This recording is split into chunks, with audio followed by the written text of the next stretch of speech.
Hello and welcome to The Brief.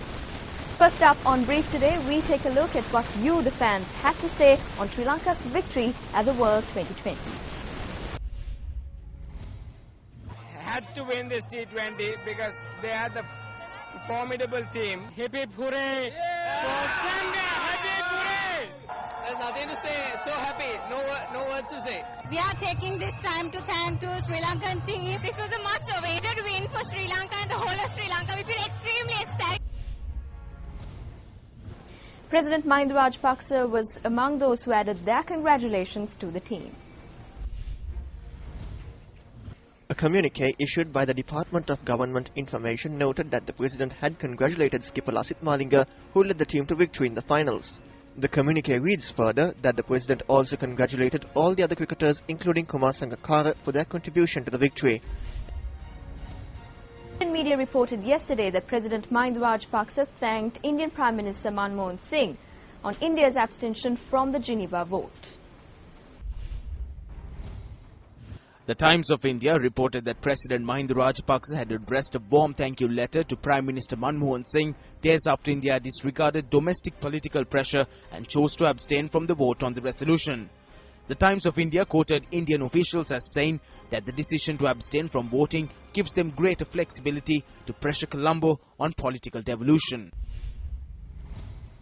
Indian media reports say that 32 Sri Lankan nationals currently living in India are among 422 individuals named by the Sri Lankan government as members of the banned LTT offshoots. Last week, the government proscribed 16 groups, including the LTTE, for their alleged terrorism links and prohibited Sri Lankans from making any contact with them. Some 422 individuals have been listed in a Gazette notice published on the 21st of March. Indian media reported that while 32 Sri Lankan nationals residing in India among those listed on the Gazette notice, only 6 Indian addresses have been cited.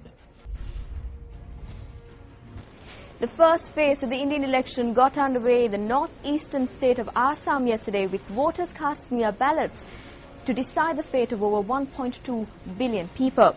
Now, the Hindu nationalist opposition, the Bharatiya Janata Party, which promised economic rejuvenation is jobs, is tipped to emerge as a clear leader, while likely to fall short of an absolute majority. The elections to choose members to the 543-seat Lok Sabha or House of the People will be spread over 5 weeks, kicking off in the two small northeastern states of Assam and Tripura, then spread into the northern Himalayan plateaus, western deserts and tropical south before ending in the densely populated northern plains.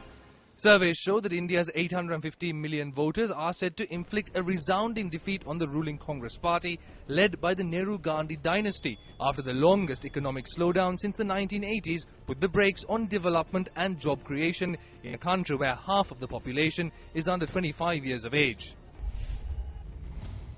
National Oscar Pistorius has apologized to the family of his girlfriend Riva Steenkamp on the first day of his evidence at his murder trial.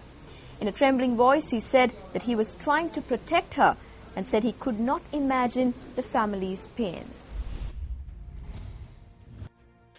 Pistorius said he suffered terrible nightmares and often woke up smelling Steenkamp's blood.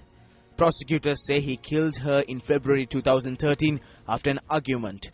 He says he mistook her for an intruder. The athlete told Steenkamp's relatives, quote, "There hasn't been a moment since this tragedy happened that I haven't thought about your family," unquote. The trial has already heard 15 days of prosecution-led testimony, which has relied on accounts from neighbors and specialist ballistic experts, as well as forensic and mobile phone evidence. Let's take a quick look at today's forex rates.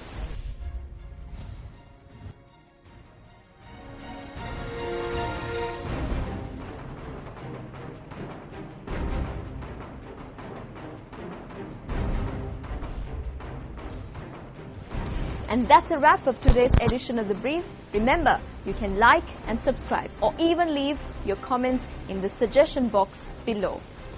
This is Stephanie Lazarus reminding you to stay briefed.